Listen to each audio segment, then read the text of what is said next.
Hello, my name is Aaron Gaber, and after a 20-year break, I came back into the Army National Guard a few months ago. Now, when I was in rabbinical school, I had met Rabbi Arnie Resnikoff, who is a retired Navy chaplain, and I heard his experiences, the work that he was doing in the Navy, the interfaith work, the religious support, the pastoral care that he provided to an important segment of our American society. And I wanted to do that kind of work uh, in the Army. I had two friends of mine who convinced me and persuaded me that this would be great stuff, Larry Bazer and David Greenspoon, and I haven't regretted it.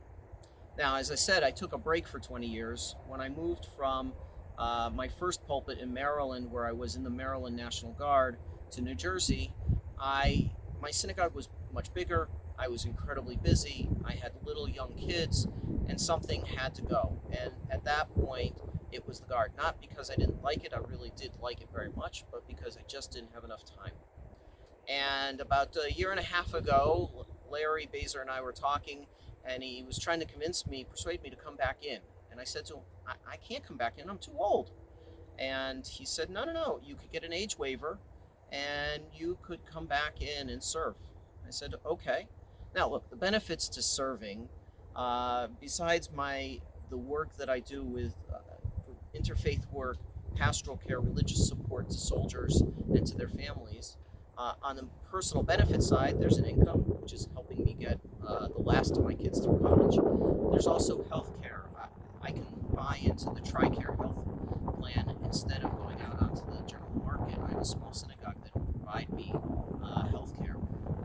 And it's incredibly good policy, and it helps a lot, and it's very inexpensive comparatively.